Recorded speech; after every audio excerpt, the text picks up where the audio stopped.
Mwana mayela lobaka lokola papa na ye. Mwana mayela salaka oyo nzamba lobi. Mwana mayela lobaka lokola papa na ye. Mwana mayela salaka oyo nzamba lobi. HPD achapak sele pute. Na kimia na tranquille. Ose. Na kimia na tranquille. Ose.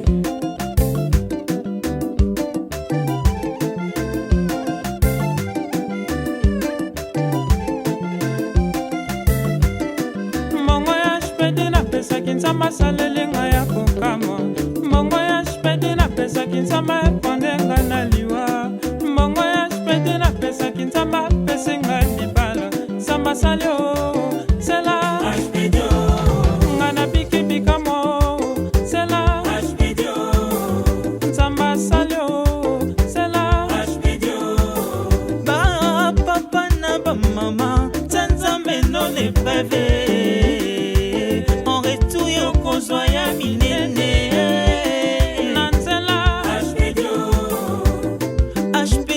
Écouter la parole, nous sommes venus pour écouter le Seigneur, pour le célébrer, pour l'adorer. C'est ça la mission. Autoyara na culte d'adoration. Banda utika motema no pa inanzam. Lobana nkolo, je vais maintenant écouter ta parole. Lobana ina yoka tata motema eza disposé. Lobana yoka. Et produit ba effet na kata kondima nanga pena vivre miracle ko salam. Na komba Yesu Masia Nazareth to sambeli.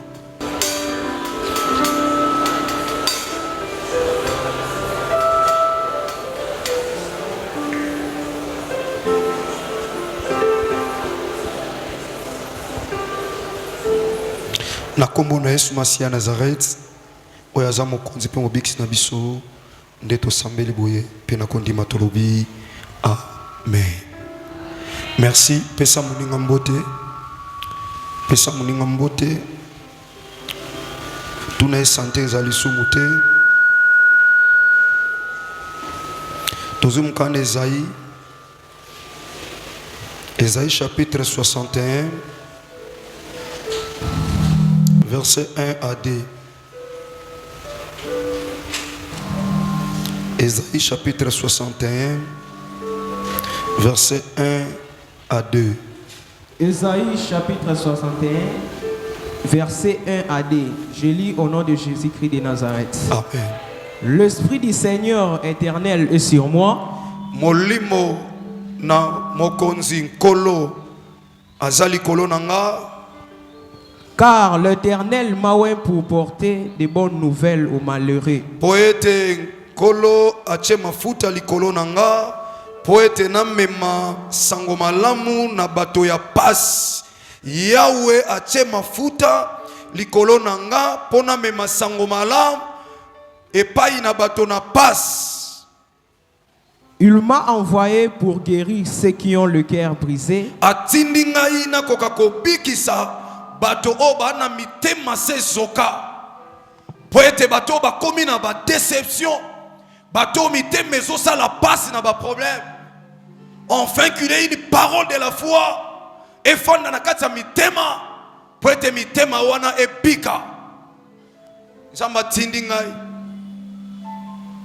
Pona ya comme malobiko na mitema oyo ezoka. Toke frère Enoch. Pour proclamer aux captifs la liberté. Pona ko pesa pe ko tatola ko sakola liboso na batu bakangama ete Seigneur na bango bapima. Et aux prisonniers la délivrance. Pe na batu na boloko bazwa ko kangolama. Verset 2. Pour publier une année de grâce de l'Éternel. Yoka bien, pona ko sakola. Ko publier, c'est-à-dire parler publiquement. Donc, pona ko loba liboso ya etuluku ya bato. Mobumoko ya ngolu na nkolo. Une année de grâce. Une année de grâce. Une année de grâce. Une année de grâce. Tozo clôturer pe moi de la grâce. Est-ce que vous avez compris ma comme tout ça là? Amen. Na salo parenthèse rapidement, la grâce c'est une faveur imméritée. Et loko yo okoki kozwate mais epesa melo na se yangolu. Si on comprend quand c'est fini.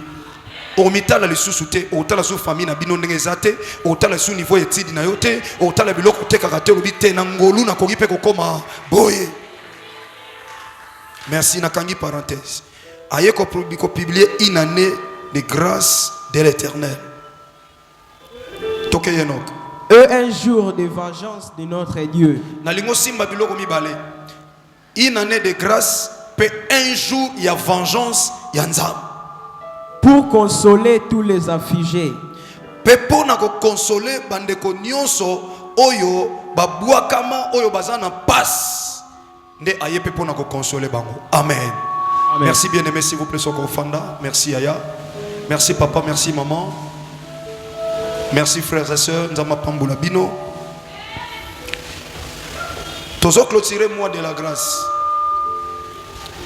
Je crois le dimanche passé, Tolobela qui dans ces temps de la grâce, pourquoi ma souffrance est-elle continuelle, c'est ça? Yangwana? Pourquoi ma souffrance est-elle continuelle? Si Mutuloko la Jérémie a déclaré par Yanzam, Zamba yebise akabwanana o ezama be na o ezama lam, c'est alors nde okoma lokola monoko na ye. Alors moi Nzambe nyon soit CFC, moi Nzambe nyon soit de la foi TV. O bozola na biso partout à travers le monde. O bozo akaba prédication oyo bozo partager yango, c'est l'évangélisation que vous êtes en train de faire. Zamba kanisa. Donc tant vous avez décision tiki mabe ozongi et pas inanzam. Zamba commission monoko na ye. Sokolobi, je suis la tête, batuba monyo posa la tête. Siko nabiloko wana nyos. Tango zonge pa yanza, Zambe a opesa yo ce que nous appelons la grâce. Asalelio siko yo faveur. Oyo vis-à-vis makambo sala ki okoka ki te. Ko vivre bolamu nzambe. Kotala bisiko uta. Kotala lolengo zalaki. Kotala yo, kotala libota, kotala source na yo, et qu'on permettre jamais okokako simba bilaka nanza. Mais le Seigneur a tali l'obité.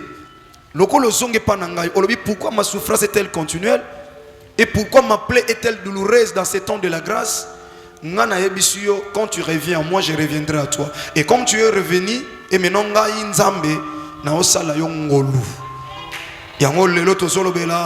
Il m'a fait grâce. Oya comprendre ça ma pambola yo. Ma mourir la parole de Dieu. Oboluka mafuta te boluka singa te boluka liloba zamba pambola bino. Il m'a fait grâce. Qui m'a fait grâce? Jésus-Christ de Nazareth. Zamba pambola yo. Bien aimé dans le Seigneur, Bible zoloba ezana batu ebele na kati ya Biblia. Ye no baloba makambo mais bazalaki na makokite ya kokokisa makambo baloba bakokisa te parce que balinga te kokokisa te mais seulement que ils ont parlé baloba mais difficulté bazala na yango eza kokokisa makambo oyo baloba. Oui, parmi eux il y a des hommes de Dieu puissants basali na nzambe ya nguya oyo wapi baloba makambo alobi makambo batu bayoki mais akufi makambo wane kokisamite na permettre l'église koloba s'il vous plaît to condamner basali na nzambe wana te na Biblia o baloba makambo ekokisamate o baloba makambo esalamate ndenge baloba. Oui, bamisu baloba po baloba ki na sentiment ya koloba. Il y a des faux prophètes, même Jérémie azolela même pour ba faux pasteur sotangi na Jérémie chapitre 23 au mona Jérémie na premier verset zoloba. Malheur au pasteur, au bazo disperser ma brebis. Nzambe yemoko kozwa relève ya bampate na ye. Malheur au pasteur, au bazo disperser ma brebis. Donc pour comprendre qu'il y a des hommes de Dieu, il y a des serviteurs de Dieu même dans la Biblia, au ba tambusama ki pe ba tambusaki libota na nzambe, na makambo esepelisa ki nzambe te. Ba musu ba loba makambo na ba sentiment, makambo na pe kokisama te. Yango quelque part Jérémie zoloba prophétie o eza ya nzambe komango likolo ya libanga ekokokisa manatana yango même maison où mais la meloko le lobama na temps fixé et kokokisa manata yango. Il y avait aussi ainsi dit l'Éternel au batu baloba basali na nzambe mais e kokate ko pesa batu kimia parce que c'est et même accomplissement té. Na moni makama ona vie ya Esaïe. Esaïe telemi et pas ito tangia bandi koloba. Molimo na nzamba zakati nanga. Apakoli nga pona sakola sango malam. Na babola. Na me ma liberté na ba captif. Makambo Esaïe zolo ba wana. Oui, ateya sango malam. Il était le meilleur prophète. Oyo soka lobili kambu échange raté. Parce que azalaki bouche de l'Éternel. Esaïe parlait de la prophétie quand il prophétisait. Soka lobi na yo likam. Yebaka kekoko kisama. Yebaka kekoko kisama. Bien que Nzamba confondait na souka pa Ézéchias. Zamba tinda ye. Mais ayako loba lokutate atako Nzamba confondaki ye. Mais quelque part, alobaki ainsi dit l'Éternel. Lokola Nzamba yemo bazana makoki akoloba pe ko changer. Il n'y a aucune personne qui peut changer ce que le Seigneur a connu pour le banaka ta vie à Moutou. Alors, tant que lobby dans vie Ézéchias, Esaïe aïe, a lobby et Ézéchias a yoki, mais a tourné visage contre mire. A dit Seigneur, souviens-toi de moi. Na nyonso na salaki. Tant que Israël a tambola qui n'a serpa de rein, bataki li kolo na nzete, Moutou nyonso nyoka swaki, tant que tala qui serpa de rein, abikaki. Et bon temps ba kota ki na kati ya temple ba taki serpent wana na kati ya temple ba koma ki ko adorer serpent wana croyant que serpent nde yazo pesa vie mais ngata una yaki na longola ki serpent na kati ya ndaku na yo. Il a rappelé à ce Dieu là plusieurs choses. Et nzamba tali alobité lokwa na makoki ya ko loba pe ya ko changer na nzamba ngam na ko changer liloba même mutu ko ko longola te akoyi pe ko bakisa te nzamba longola prophétie wana abaksela Ézéchias 15 ans. Esaïe na parcours na ye. Alobi maloba oye kokisa mais quelque part akomaki na incapacité ya kokokisa makambo alobi. Oui, il a bien commencé l'esprit du Seigneur sur moi. Oui, molimo na nzamba zaki likolo na ye. Apakola ki patek ate ya bonne nouvelle et puis ate ya ki bonne nouvelle. Ate sango malam.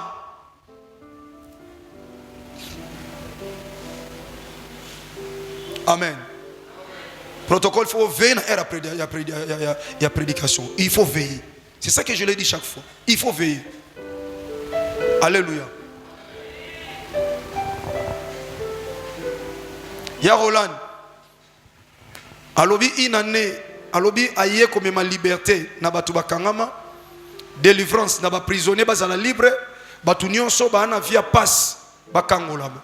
C'était ça. Mais nazo kamwa kota souka aye koloba. Aye pour proclamer une année de grâce du Seigneur et un jour de quoi? De vengeance de notre Dieu. Il y a vengeance ya nzambe na biso. Tant comme sika wana. Deux choses ya on baki simba. Une année de grâce pe mkolomoko ya vengeance. Ya nkolo na biso. Tant alobi maloba oyo nyonso, oyo aloba likolo nyonso ekokisabi. Mais makambo une année ya grâce azoko wakosala ngote. Esaïe a koufi atikali ko programmer une année de grâce te. A koki ngote tellement maloba oyo ezalaki na compétence na yete. A kokaki ngote. A koki pe comme ma vengeance te. A koki te ko kokisa maloba oyo. A lobi ya likole kokisa. Memi balé oyo a komi na incapacité. Yango na otoyebi sana debi na lobi. Bato ebele na kati ya Biblia basali na nzamba kokisa makamute non plus parce que ba lingate mais parce que ba se retrouver ki ba incapable ya kokisa yango ba représenter ki lokola ombre o ba bazalaki ya moto moko esengela ki aya po akokisa makambo o ba bazoloba parce que bango ba koyi kokisa te yango moni bazoloba Ancien Testament eza lokola ombre ya Nouveau Testament makambo ebele baloba na Ancien Testament yango wana toye ko vivre yango accomplissement dans le Nouveau Testament parce que Jésus-Christ de Nazareth dans l'Ancien Testament azalaki na nous physiquement. Alors il y a certaines choses où il y a ko sala physiquement parce qu'il n'était pas encore présent. Et c'est ngela ka sala ngona nzela ya batu. Et ça na batu ebele balata forme ya Christ ba réaliser de grandes choses dans l'Ancien Testament et ça la bangote. yango wana bakoma quelque part esengi mutu moko aya kosala yango physiquement lokola nano yete bango banose mais bakoko accomplir te alobi na ye une année de grâce du Seigneur mais akomi na incapacité ya kokisa grâce. Pourquoi? Parce que ye moko azalaki mutu ya grâce te azo vivre ne na se ya ngolu mais kati na ye azana ngolu te. La seule personne qui peut donner aza mutu o azana ngo o azana ngo ta ko pesa te ye moko ba tie ko tia moyen apesa mutu te parce que dans l'Ancien Testament le Saint-Esprit n'était pas comment afanda kité n'avait pas trouvé une place ya enfant na kati ya mutu wa mutu. Donc molimo mo santu azalaki d'une manière superficielle. Azalaki kaka likolo afanda kité na kati ya mutu.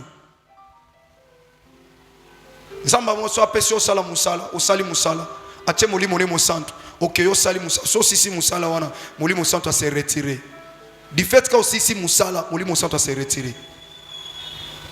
Mais dans le Nouveau Testament dans Actes des Apôtres Bible zoloba tant ba kei na chambre haute dans Actes des Apôtres chapitre 2 le jour de la Pentecôte de molimo santu a trouvé place na kati ya mitema bato. Or la seule personne qui avait promis que molimo santu afin na vie bato a prometaki peuple a prometaki disciples c'était Jésus-Christ de Nazareth. Alobi na kotinde la bino il faut que je mana il faut na kende pour na tinde la bino mosungi molimo mo santu o akofanda kati na bino akodemere kati na bino. Et ce jour-là, le jour de la Pentecôte, le Saint-Esprit a quitté a eu place na kati ya motema ya moto. Sikoyo Jésus-Christ a pesi biso molimo mo santu parce que c'est son esprit. Na appellation ya molimo mo santu ba bengi pe l'esprit du Christ, ba bengi l'esprit de Jésus, ba bengi l'esprit du Seigneur, ba bengi l'esprit de Jésus-Christ. Na ozonge l'enseignement au ya Saint-Esprit. Nous avons la vie grâce même après à cause de la foi. Nous avons l'enseignement Saint-Esprit et vous allez enregistrer ou écrire plusieurs appellations ya molimo mo santu et vous allez comprendre que c'était l'esprit qui était en Christ. Ndeye masabina kende bona tinde la bino. Christ akei azongi naye molimo santu a quitté le jour de la Pentecôte. Ya on a lobi muto azane loko wana te ya ye akopesa batute. Et loko ba simbisi ba ko ya ko retirer yango okoyi ko kabela ngo mutute. Alors la grâce Esaïe azaliki mutoyo ba simbisi ngolu mais le coup ezalaki ayete moyen à proclamer une année de grâce ezate akoma illimité ako proclamer te histoire na yeko sila dans l'Ancien Testament Esaïe kufi atika ko proclamer une année de grâce te ni ya vengeance ou anosaki sikoyo mutu moko sengelaki aya yende azam kolongolu. Donc Yesu alinga pesa mutu ngolu na 10 heures apesi. Apesa na 12 heures apesi. Ataboye 1 million de personnes boza na posa grâce asali nini apesi. Po ngolu ndezaye. Fils toke mukana liki.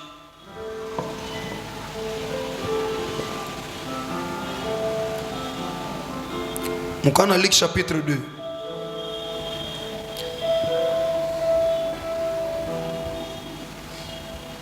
Luc chapitre 2, dans verset 40, tu as sauté au tangi, dans verset 52. Verset 40. Yoka papa. Siko, awa ba comment parler de la personne qui était venue, o yemoko azakolo ngolu. Siko tango yeko botama abota mina makambu na ye. Toke yaya. Luc chapitre 2, verset 40. Or, l'enfant croissait et se fortifiait. Yoka, nzoka mwana akolaki pe abandaki ko se fortifier. Il n'a pas été fortifié, mais il s'est fortifié.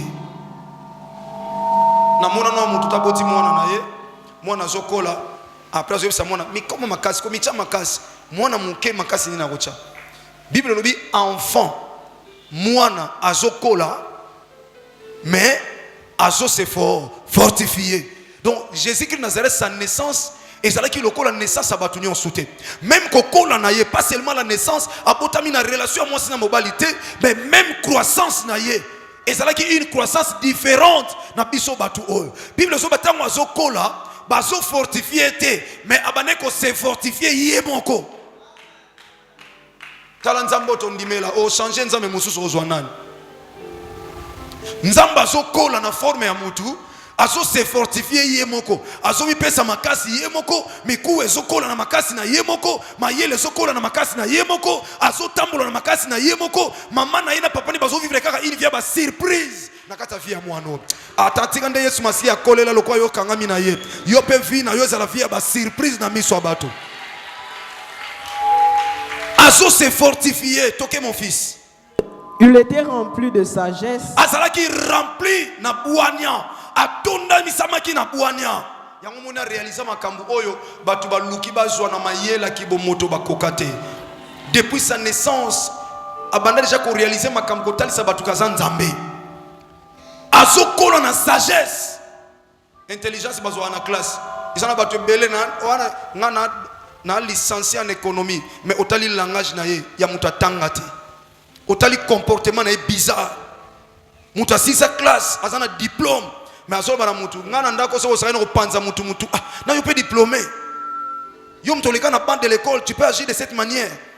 O comprendre que azui mayele o batu ba pesier. Professeur ayekoli mathématique, basala ka mathématique boye, basala ka maths physique boye, basala ka boye aye na ngona kata université bandina ona classe na primaire la kisio au mati secondaire, OK humanité, OK université, bazo la kisayo mayele ya batu. Bible lobi le secours de l'homme n'est que vanité. Tozui mayele wana ba intelligence, mais soko manquer sagesse. Sagesse est pas professeur na bisoté. Sagesse est pas parent na bisoté. Sagesse est na molimo mo centre. Yango Bible dit c'est un esprit de sagesse et de l'intelligence. A tous sanga ki intelligence c'est professeur. Soko ye epa ina Yesu Masiya à Nazareth, molimo na ye akopesa yo sagesse, pe akopesa yo intelligence. Le lomo na mutu moko zongo na est très calme, alati cravate très bien logique, o solo nous pese ba respect, mais mona ye ona ke na ko bima na mona moko ya muke. Mais type mais as autorité. Pourquoi? Parce que ça na molimo mo sant tout est katina. Parce que ça na molimo mo sant ko discerner le bien et le mal. Mais le ko na saka na mayela tangela na ba campus ya poto tangela ba université minene à l'étranger, mais na comportement na ye ezo simbate. Ils ont simbaté parce que Azana Mayela Molimo Mosantu, en intelligence, à professeur à l'université miné dans le monde, Azana Mayela Oba Pesa qui est na campus à Kinshasa, mais Ana Mayela était à Molimo Mosantu. Raison pour laquelle le gisement est tellement bizarre, ils ont commenté dans le titre au Azana. Nous sommes honorables. Honorable, c'est-à-dire quelqu'un qui est honoré. Mais tel que nous sommes honorés, mais celui-ci n'est pas honoré. Mais Azana titre. Mais azangi li sunya mulimo mo sant yango moni mutu na basozo kazwa kutanga tanga nzamba ko salelo na nzela etite na nzela ba titre ozanango mulimo sant ko salelo parce que oyebiye ozana mayele ba professeur ozape na mayele oyo zui epa ya mulimo mo sant mais soko kazwa kutanga pesa makite comment na tosa na retard même si il faut que na ba cours alphabétisation allez-y même ba cours langue kende soko comprendre ki ngote liboso cette fois-ci molimo centre a osunga yo o comprendre so il faut ka ici so suki déjà ya senga mayele bi lobi mutu azangi mayele senga we pa ina na nzam senga oya na mayele moko be oya na sagesse moko batu bazo pota na batangi ba classe bazo pota metan yo bi non omoni a na moni bo sala boye Salomo akata lisolo ya mwasi o mibale akata makambo wana na sagesse ya mukilité parce que na sagesse ya mukileza passe ba mami bale bazole la mwana ya muke bébé moyeba elonga mama na ye ezate siko bazo welela yo katalika mais Salomo était très sage. Lorsqu'il a perçu Nzambe a offert 1000 holocaustes pas ina Nzambe. Nzamba bimele na ndoto abi Salomo senganga nyonso lingi na opeso abi te pesanga ka intelligence, pesanga mayele buani ya sagesse pour na tambusa libota na yo. Nzamba lobine te opesenga ka mayela pamba. Sagesse a pambe ko simba te yango likola sagesse na bangise le bozwi. Mais asenga ki sagesse. Sagesse wana esunga ki tomba yeli basi mi bale moko la li mwana na ya kufi. Azui mwana muninga kosi mwana na ye. Ya lobite o ya yonde mtakufa ya lobite yangaza na bomo to kende epa ya roi katama makam roi saleli sagesse divine asaleli maye la bonzambe alobi bo voilà mwana nazo kata ye katikati lokola bozo wela nga nazo yeba kolo mwana te nazo kata ye katikati yoka moko kata ye kato perdre kata ye kaka moko alobi te papa nako sepela te na mwana na ngai bazo akati ye boye douleur et affrontement. C'est vrai moi nazanga parce que passe na kolinga te bakata mwana. Lokola lobi mwana na ye problème te. Zwak mwana ngo pesa ye. Ata mwana ozala pa na ngate mena mwana zana bo bomoy. Yo ona kata e kaka, kata e makambo sila te. Soko mwana oyeba ki douleur et affrontement. Soki mwana obima e kati na yo, okolinga te bakata ye. C'est la sagesse de Dieu. Alobite yoza azamwana na yote posoka zaki mwana no balinga bakata yete olinga ko buya meloko pesinzela kolo mwana ye sagesse wana koluka ko kopesa esprit. Salomo azaki na makanisi jamais na bomoto na ye ata basi mbale bandimaki bakata mwana. Salomo ko kata mwana te, mais c'était la sagesse que Dieu lui a donnée. Ça m'a pesa qui sagesse. Église mbote na biso Esaïe akoki ko sala makambo wana te. Yesu masi abotami azokola na sagesse.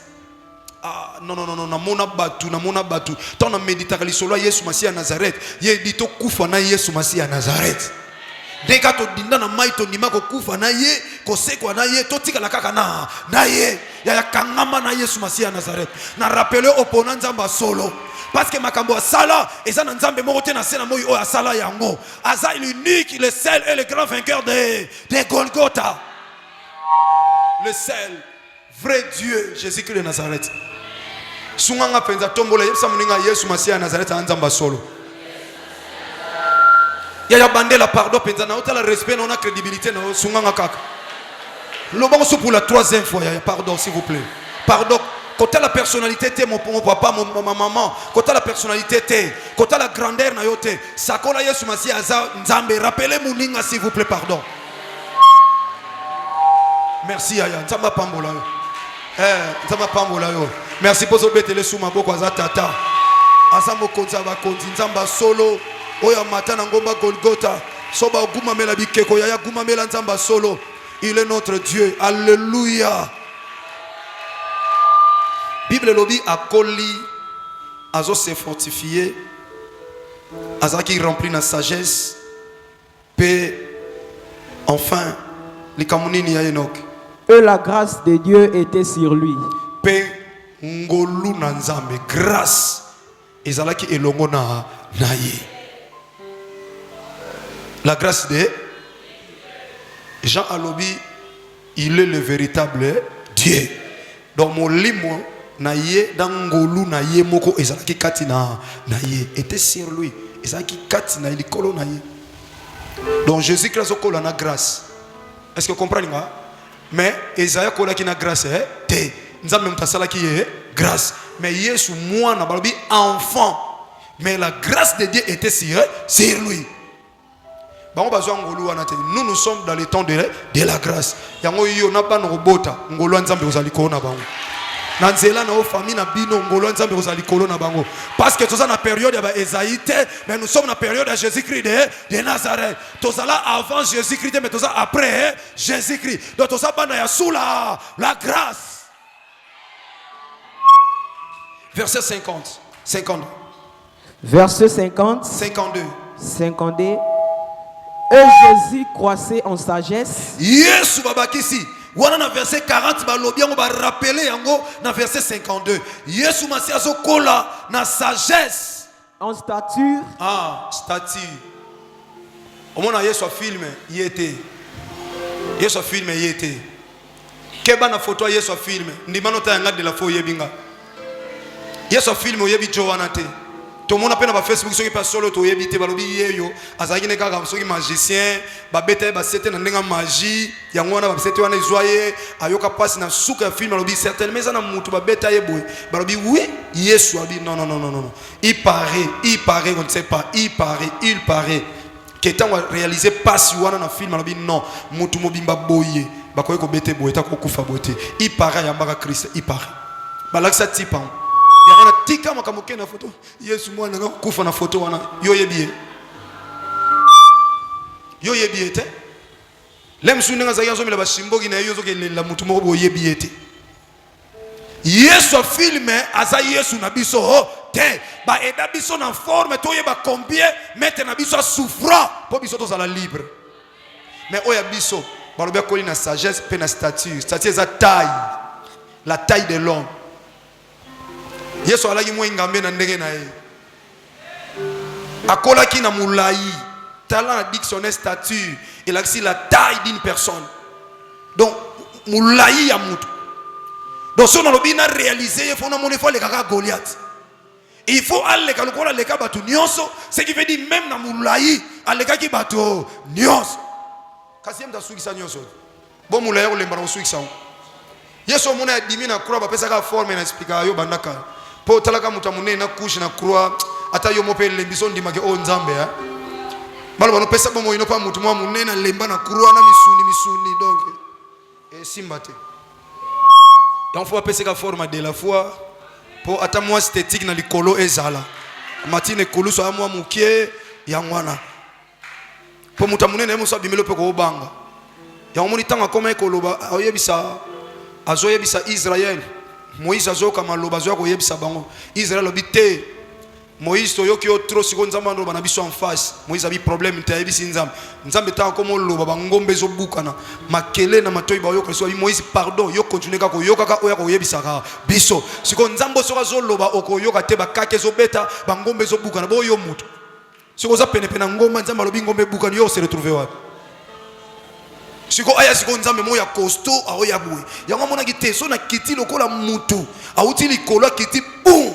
Yaya mutalinga ndimela kwa mokoti mobiksi azate mwana ni engamba mutu amulayi munena zo kita uti likolo kiti yango la bitena ko bota maka lokola motu bazo simbe pe boy ye yo bebe malembe mais makambo azo kolelela ekokani tena o bana nyonso ba kolelela mbota mana ekokani tena mbota maya bato nyonso mais aluki nini approcher bato pe bato basa nini ba approcher ya moni lik azolo bela Jésus qui quand il est fils de l'homme a parlé plus le quoi fils de l'homme mais Jean n'a pas un chacun n'a jamais parlé pendant que tal ça que il est véritablement Dieu véritablement il est Dieu.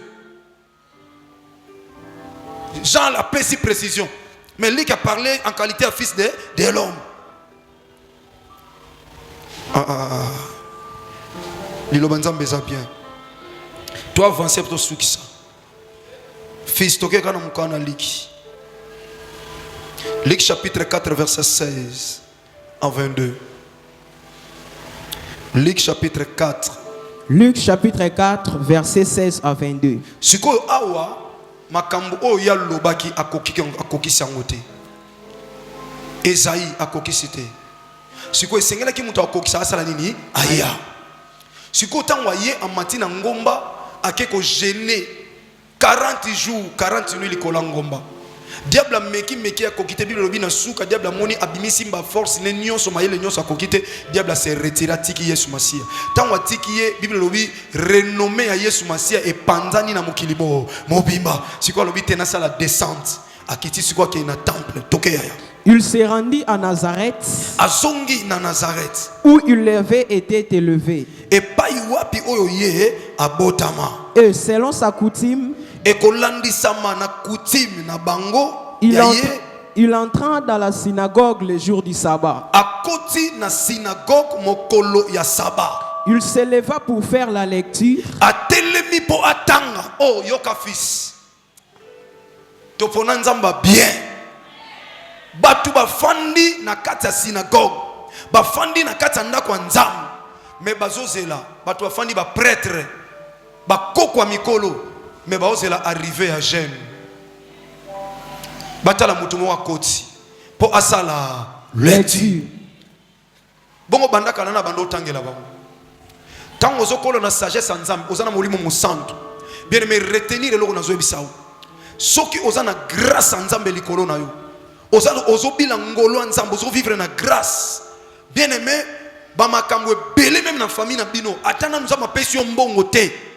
Grâce na yo, eko tindo pesa bango lilo ba bazu la solution ba banki.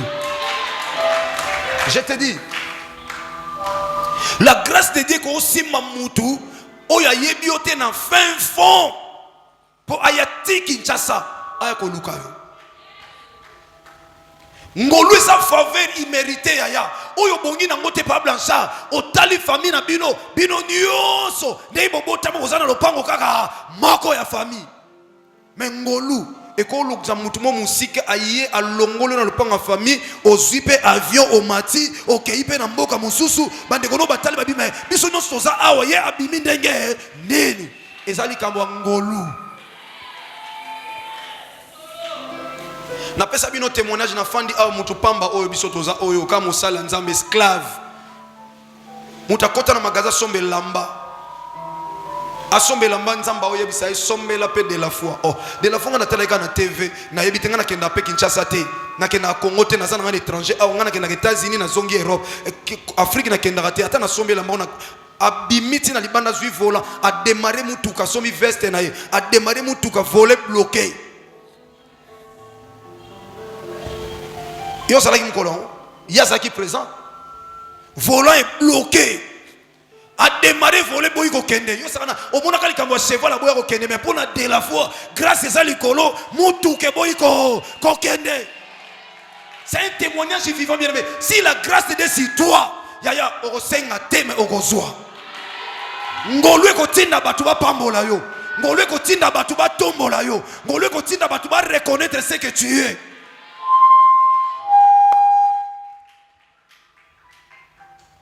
A koko kendete a zongi na kati ya magasin veste yango pe cher ana choite a sombi alobi na somba kaka pona yebi te nga na kenda Afrique nga na yebi te azwa voyage akanaka te yebda o relater biso na kati ya chambre na koma benga ngai na pesa témoignage wana koma benga ayati na église notre frère benga bi pasteur na masolo to solanga na uti mboka tel nga bi problème te nzamba sala bisongolo heureusement lobaki masolo so komeka nane loko na pesa so na kia okanzaka na kepo ne lo heureusement nana masolo na esclave to démarrer mutuka na bango to kenda to koma na flat akita azwi biso to keto kota kata chambre to fandi abi pasteur tala témoignage tala ngana tala okana TV non ya Congo boyete na ya kanaka tout ça abi tala veste yango alobi na ebisa ki nzambe pona yeba maki eza mosali na solo na omi bila bango kitaro na église mais kitaro wana on maboko eleka na avion so ke lekite c'est que yote kitare le kamuta simbango te to ya no ezati le pa na biso l'église. Donc bien mais vous réalisez que ce qui grâce à Nzambe za likolo na o eko bendelo makambo oyo ozwate na vie na yo Nzamba ko simba mutema muto yo yebite mais afongolo le porte moko boye okoti o vivre gloire ya Nzambe. Est-ce que vous comprenez ma yebisa gloire à Nzambe quitter lui o satandaki na ngote Yesu Masia bampaka bafandi mais ba ozela Christ Nzamba salo grâce ya ba koma ozela yo grâce à Nzambe sala seke likambo moko le ba sala ngo ya ba ozela ka yo oh mais ba chef bazali batu bazali mais pour nini kaka ngai ekozala yo parce que ezali kambo grâce ezali kambo ngolu ya Christ akoti ngana tala ngo lokola film seke batu bafanya na kata temple mutakotanga azate batu batanga bazala même kolo wana azate batala Christ akota wana bien veste na ba yekolika ba Hollande akoti toke fils tanga bien yenok vas-y mon fils et on lui remit le livre du prophète Esaïe tango akoti bazui livre ya prophète si ma fille bazui livre ba prophète ya prophète Esaïe. Ce qui veut dire qu'il y avait un livre de plusieurs prophètes. Mais on comprend que ma prophète Moussous, loba va kokisa yango. Mais il y a Esaïe qui a grâce. Esaïe qui a kokisa yango. Te. Yango livre on est si là te. Tant qu'on côté va passer livre Esaïe. Azui livre pesa ma fille. Azui livre. Vas-y mon fils. L'ayant déroulé. Esaïe qui rouleau. Abaloli yango oh nzamba solo tala bisika sokene ko kweya il y avait plusieurs pages soko balusi ba page ezebele mais akeko tomber kana makambo ezaya silisa te yango na osakola makambo famille na osisa te Yesu Masia Nazareta silisa yango na temps ya grâce oyo oh mama na yo silisa te oh papa na yo silisa te oh libote silisa te ndeko zolo na même na libanda na zolo ba grâce à Nzambe et silisa la o makambo wana o ya zondi manzamba sala yo ngolu na zo clôturer moi ya grâce lelo grâce lata yo lokolo lamba Le longolwe kolato la fin d'une chose vaut mieux que ce commencement. Kotale langa problème no bamvule salite. Kotale langa situation na batan salite. Ngana so yebisa yo. Oyo famille salate. Oyo mwasi salate. Oyo mobali salate. Oyo bandeko ba salate. Eko salamela yo na se ya grâce en Nzambe. Dekaka Isaïa silisate. Yesu ayeko achevé. Tika Nzamba achevé. N'attendez la grâce. Na on clôturer moi on na kembo Nzambe likola bombo inayo. Kembo Nzambe likola bombo inayo. Yoka yaya, toke mon fils. Il trouva l'endroit où il était écrit. Akutani na esika, il trouva l'endroit où il est écrit. L'Esprit du Seigneur est sur moi. Molimo na Nzamba za likolo nanga. C'est la même parole que Esaïe avait prononcée, avait parlé. Jésus qui a donné la lecture.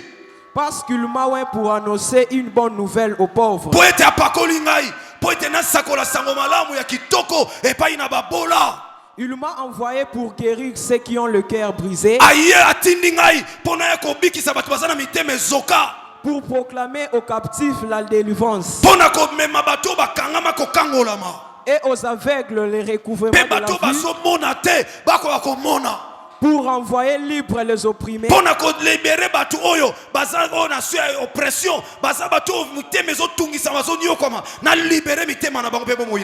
pour publier une année de grâce du voilà, Seigneur. cette parole s'est accomplie. Pour publier une année de grâce, pour publier ce mois de grâce, nous avons déclaré Yaya, clôturez-moi on a grâce en Nzambe tata. Clôturez-moi on a grâce en Nzambe. Nalobi o e salamate. Yesu Masia sala yango. Esaïa loba makambo e kokisa mate. Aloba pour akokisa une année de grâce, mais e kokisa ma te. Allez-y mon fils. Ensuite, il roula le livre. Yoka. Ah banangai.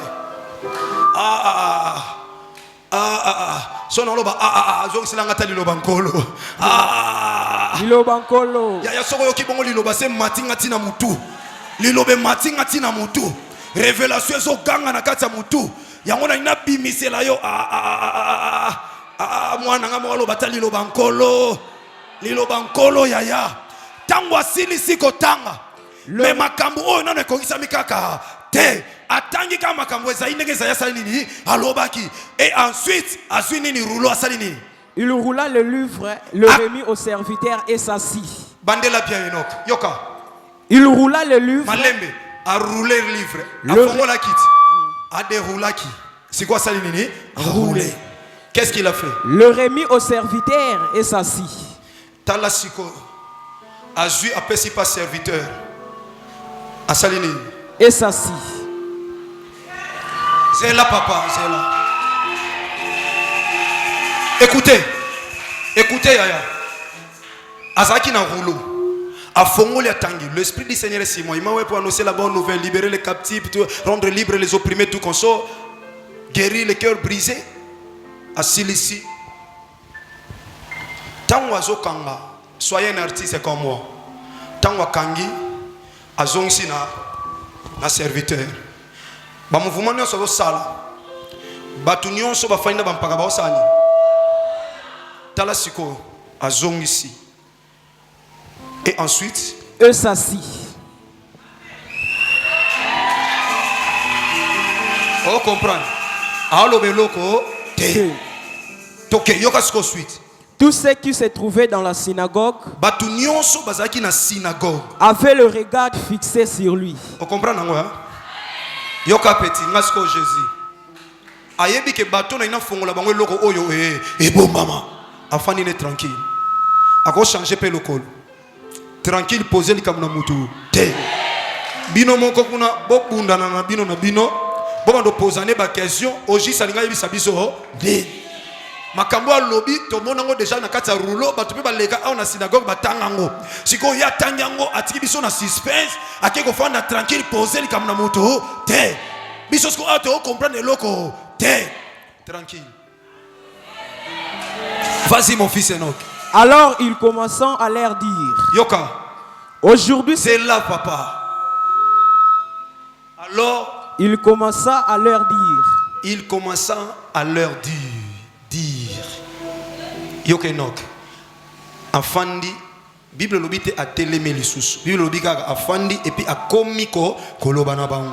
Ce qui veut dire ça na position ni. oyi bato ba mona na ba grand na temps ya grâce yo ko mona na ba grand likona ba parce que bato ba mande ko diriger synagogue ezalaki ba serviteur de Dieu mikolo siko ce petit là oya zolo ba makambu oyo na temple il avait quel âge? Il avait quel âge? Hein? La Bible va l'obéir à âge à 12 ans, na âge ya akufila. Hein? Abani mise na 30 ans. Âge akufila. Motama na ye na kufa na ye. Yangwana base. Amona ina temple na âge ya 12 ans. Abani ministère na âge ni. Asala combien d'années na ministère? 3 ans. Si on a 12 ans, on a un ministère, à se retrouver dans le makambo, né. Yoka bien aimé. Moutango a eu pouvoir wapi un petit mokobu a matiti na kata synagogue. Bampaka ba 50 ans baza wana.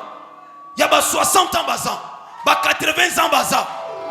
Mais il y a outi wapi so a comme un niveau a so rouleau et puis ba yeko pesa ye rouleau.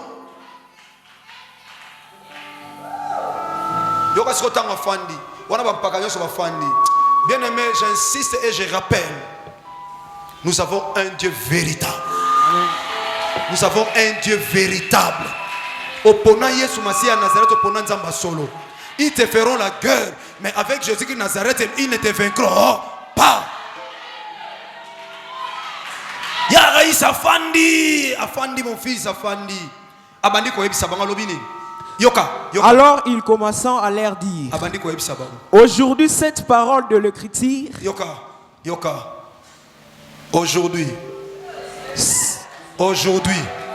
Esaïa Lobaka, mais aujourd'hui, nalingi mutumu a comprendre aujourd'hui, nalingi mutumu a comprendre aujourd'hui, lobite lelo, Esaïa Lobaka na ibamvule leki makame kogi samite, mais aujourd'hui dans cette clôture, dans cette clôture du mois de la grâce, aujourd'hui, je suis là comme étant serviteur de Jésus-Christ de Nazareth. Mon salina Yesu Masi à Nazareth. Nalobi ponayo mon papa, mon frère. Lelo, lobite yaya. Nalobi lobite, nalobi le. Lelo, ngolo nzambe soko kisama lelo. Ngolo nzambe soko kisama lelo. Yebisa muninga lelo. Bible lobi souke le kage bandeli yaya.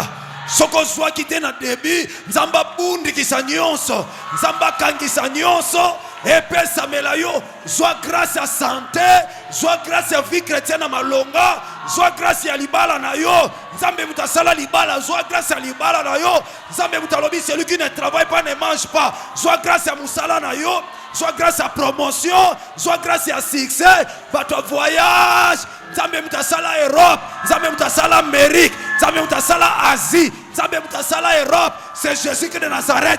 Kende, soit grâce à Okende, soit grâce à Visa, dans le na mois de la grâce, cette parole, lelo,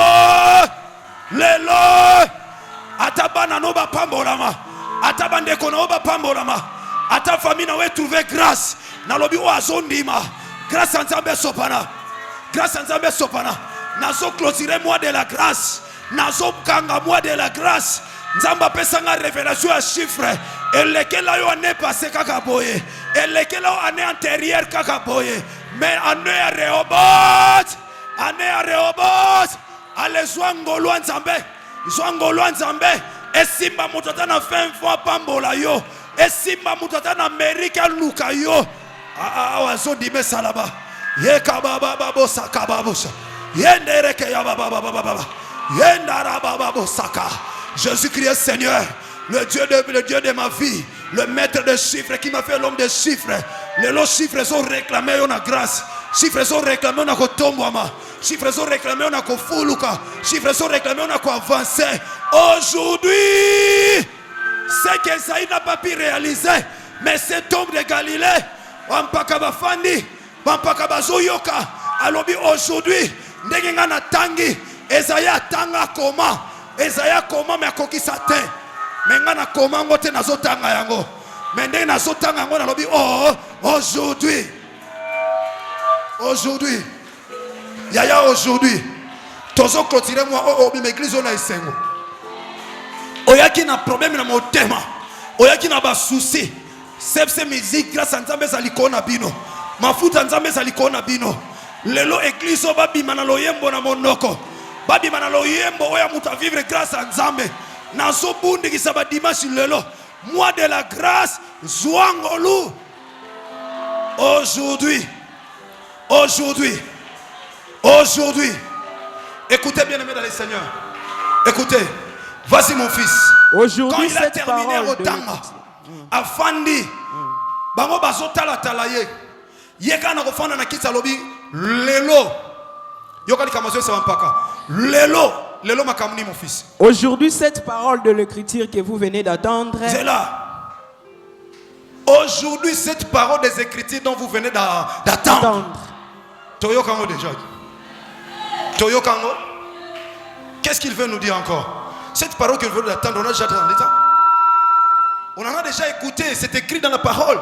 Na roulo yo comment le Esprit du Seigneur si moi toye bien mo. Il m'a ouais une année de grâce Toyo Kango. Mais bisou tozo fana ka boye. Nzoka nde. Azana makambazo suki sela.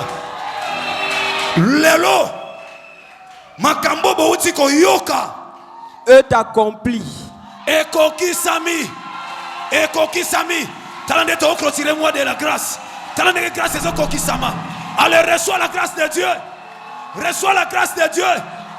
Osa mwana ngolu yaya, osa mwana ngolu, osa papa ya ngolu yaya. Tika grâce nzambe simba yo, grâce nzambe luka yo, grâce ke fouye yo tina famille na bino.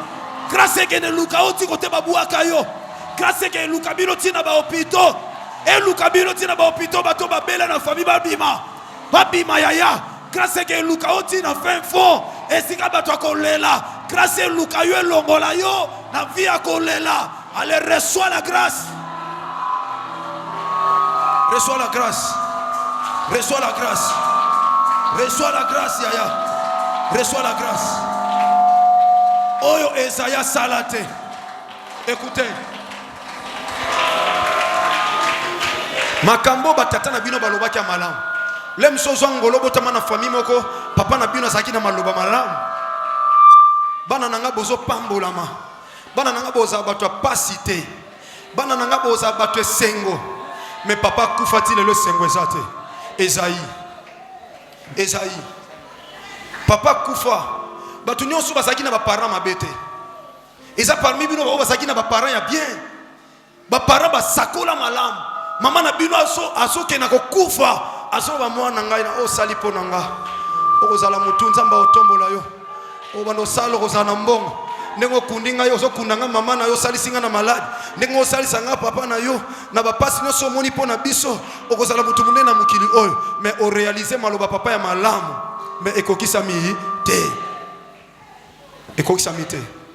Papa comme il kola Isaïe. A prononcer maloba. Mais ana makokia okokisa te. Siko na temps ya grâce. Il y a quelqu'un qui est venu pour accomplir maloba nyonso kitoko lobama pona yo. Ata na nzela mutu maloba na aya ya nzamba pambola yo. Alinga kokisa yango.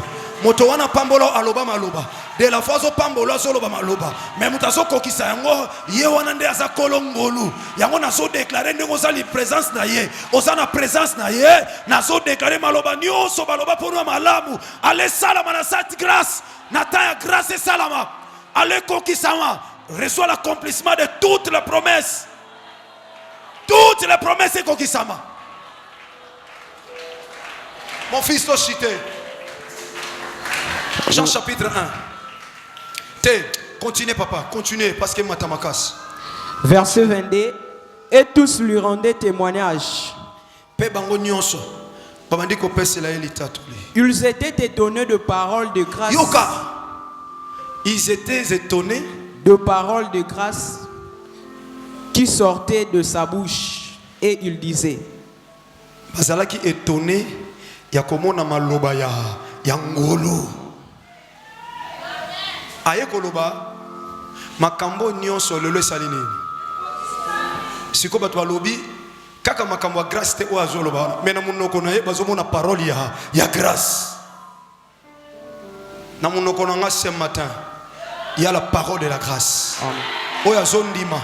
Grâce en kolon nga Yesu Masia Nazareth nzamba solo. Eza la partage à vie na yo. Alongoli a kokisi makambu oyo Esaïe asala nini aloba. Mais au kamoli kambu moko ya boyango. Ye aloba ki un jour de vengeance dit du Seigneur. Yesu Masia bi non, ta ya grâce et vengeance ezalaka te. Yo ozana ngolu, oko venger ndengeni. La vengeance appartient à l'Éternel. Si kanga mo no la vengeance, yo ko la vengeance te. Alongoli makama vengeance on a ebisio yo zwaka ngolu. Vengeance nzamba venger contre banguna na yo. Nzamba bundelo liboso banguna na yo. Makama vengeance ezala yo soki moke te. Batonga bafinga ko kipe bango te.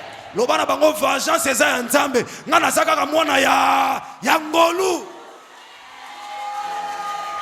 Kebana ba futilité. Qu'est-ce que Christ voulait dire par là? Pendant que nous bénir yo, tika ba distraction. Pendant que nous avons grâce, tika ba distraction. Distraction c'est nini? Yo oye bate ba olo ba boepo na yo. Ngaba lo ba pona ngetali ngatenga na otala nzela ya ngulu na ola. Na otambula na nzela na zana posa makelele ya matiti te. Soko talibo e baninga ba avancer tikali.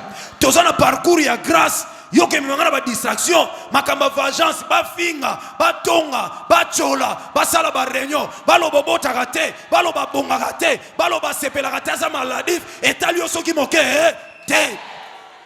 Maloba ba to sisa kondima. Yo talangolu oyo zo landa parce que ça n'attend ya grâce. 1 Jean chapitre 17. Jean chapitre 1. Jean chapitre 1 verset 17. Jean chapitre 1 verset 17. Car la loi a été donnée par Moïse. À ta famille na bino. Nanyalo be la famille on a su que ça a obana sa réclamation. Yo kanga très bien. Famille na bino beaucoup fa na maladie héréditaire. Famille na bino to bando mata suka na fo kita. Famille na bino ata bo sali ndenge nini fo bo kunda mutu na ne. Famille na bino eza fimo famille mo ba complication. Bato abota na césarienne, bato azorasemi difficilement, ba oba bali ba obota te, ba oba bali te ba ngona ba obota na facilité. Tant de choses dans votre famille. Tant de choses. Il y a une loi établie dans la famille Nabino. Loi c'est chama. Papa n'a tant de grâce. On n'a pas besoin de la loi. N'a tant de grâce, loi est quoi exister. Il y a une loi nion soit établie dans la famille Nabino. Où il réclame yo. Dans ces temps de la grâce. Yoka la Bible dit ceci. La loi est venue par Moïse. Loi est qui na batata bakoko nabino. La loi. Oh yezo bundiso ti lelo, il y a rien qui évolue parce qu'il y a la loi qui te réclame. Écoutez, la loi est venue par Moïse. Oui Enoch, vas-y. La grâce et la vérité sont venues par Jésus-Christ. La grâce et la vérité sont venues par Jésus-Christ. Parce que lorsque loi est chamie, la loi, et ça le quoi moulili a vie. La grâce c'est la lumière. Papa, il y a un adage qui dit, na répéta en haut, il ne faut pas que l'on maudire moulili. Ne cherchez pas à maudire les ténèbres. Allume seulement la lumière. Dès que tu allumes, so pelisika mwinda moulili isani. Si vous prenez un moulili, courant pesali. Ampoule pesa bien, interpréter pe yangwana. Angapna mulili na chambre okoloba biloba loba mulili kolongwa. Te, koloba te finaka interpréter. Mulili kosani, eko kima. Mulili ça lokuta, mais lumière c'est la vérité, lumière c'est la grâce. Et pas mulili zali, so ki kaka vérité na grâce ye mulili kosani ni eko kima. Ya ona lobi mulili ya mibeko famille na bino, ya mibeko bandeko na yo. Lumière c'est perdu, nous sommes dans les temps de la grâce. Allez vivre grâce en Zambé. Dans lobi oyo nyoso et c'est présent la loi est kouya à toi na sainteté yaya na lobi loi ya famille na bino est kouya parce que la grâce est là. Nous clôturons ces mois de la grâce et la fin d'une chose il faut même que ce commencement. La fin d'une chose. Yaya pardon télé monsieur Kozali. Il m'a fait grâce. Aujourd'hui il veut faire grâce à quelqu'un. Il veut faire grâce à quelqu'un. Wapi mutu ba osa la grâce. Wapi mutu batali ndenga famille na bango te mazo sala zo grâce. Wapi mutu batali bamvula oya salita boti te mazo zo grâce. Wapi mutu batali ta ya chômage te ya maladie te mazo zo grâce. L'homme de 33 ans, sa maladie à 38 ans. Et salamate, moto âge à mouke, ake ko salama kambuko leka âge na ye. Yangwana lingo salamela yo siko. Yaya tombola siko mongongo. Lobaka ka Seigneur na sana posa na clôturer na ngolu na yo. Na lika ngolu na yo kokapo na ngai. Na lingi ngolu na yo nde pesa nga ona kokozwa te. Na lingi ngolu na yo komisanga bisika na koma te. Pona ba titre na ngai, pona kotombwa na ngai, pona promotion na ngai, pona grade na ngai, pona nyonso santé betidi na nga, pona nyonso na na posa ngolu senge pa ina ye na kombo na Yesu Masia Nazareto sambeli. Ngolo pesa mutelo ko ebongi na yete. Ngolo pesa mutelo ko abongi na ngote. Menzamba pesu komi ya yo sepeli nango. Na sengi ngolu na yo kati na bomo inanga na kangami na pasi yonde mobikisi nanga na sengi ngolu na yo kati na bomo inanga na kangami na pasi yonde mobikisi nanga Sebola loboko na yo longolanga ina pasi sengangolo nzambe ekimelo nanga ye yo Yesu kolona bombo inanga mobateli nanga ye yo Yesu kolona bombo inanga mobikisi nanga ye yo Yesu kolona bombo inanga.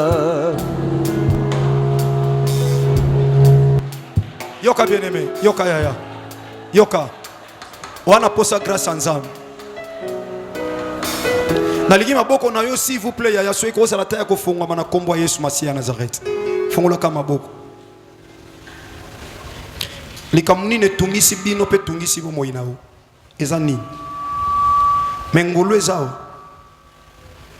Ngolo esa sa mutu makambo oyo mo réaliser que otali olobite oyaka grâce po eza impossible na bo moto. Ya ngonza mbazoloba ce qui est impossible aux hommes est possible à Dieu. Ce qui est impossible aux hommes est possible à Dieu. La grâce amène l'impossibilité et comme possible. Donc l'impossible est comme possible. Grâce aux hommes, non. Grâce est comme ça, oui. Dans quelques minutes, yo moko yebi sanzan. Oyoki li lobanayi, soko ndimiango. Au vivre, on a quatre habits, on a la grâce en ça. Marie, basia ba vierge, basala ke belé, mais elle avait trouvé grâce auprès du Seigneur. Élisabeth également, elle avait trouvé grâce. Mais yo poko soit grâce mon frère. Zamba solo bana mona mobali moko mosali ne alobi na ye, ma grâce te suffit. Ngolu nange koki po na yo. Ngolu. Ngolu est très importante dans la vie chrétienne. Yaya yebi sanzam. Lobana ina likamunyo sozo mon impossible batata na ndimi na ngolu na ozo. Sambela na komba Yesu Masia Nazareth.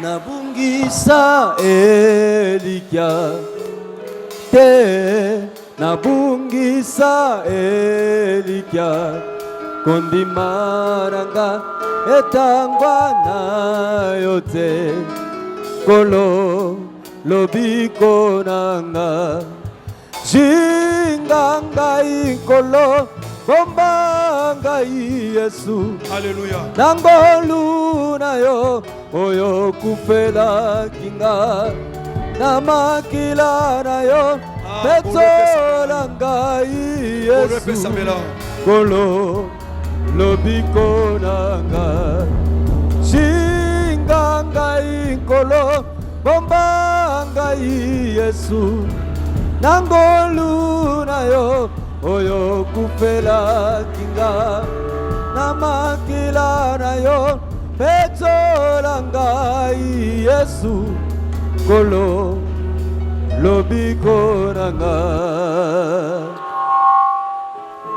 Tata na sengi na yo lokola moumbu na yo osala libota oyo ngolu mwana moko nzamba bomoi sima na moi ya grâce aloba il m'a fait grâce aloba Jésus m'a fait grâce le grand vainqueur de Golgotha m'a fait grâce. Ce que vous voyez en moi c'est une grâce au nzamba salingai tikangolo nzambe et demeurer likolo na yo na kombo Yesu Masia Nazareth nzamba solo neto sambelaki na kombo le seul et l'unique grand vainqueur de Golgotha moto asukisa makambo asilisa makambo ezaya banda moto afongola rouleau bampaka bafanda kimia moto asali ngolu moto alobi ayeko proclamer une année de grâce et azui charge à vengeance ya banguna na yo. Il s'appelle le grand vainqueur de Golgotha, le Dieu de ma vie, le Dieu du CFC, Jésus-Christ de Nazareth, notre Seigneur et Sauveur. Neto sambela ki na kombo na yelo kola basantu talabiso nyonso na kondima na bomoko tolobi gloire et louange à toi Seigneur Jésus-Christ de Nazareth. Amen. Soyez bénis.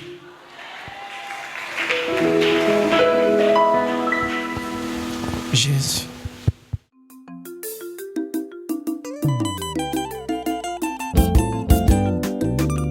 Mwana mayela lobaka lokola papa na ye mwana mayela salaka oyo nzamba lobi mwana mayela lobaka lokola papa na ye mwana mayela salaka oyo nzamba lobi HPD achapak sale pute na kimia na tranquille osé na kimia na tranquille osé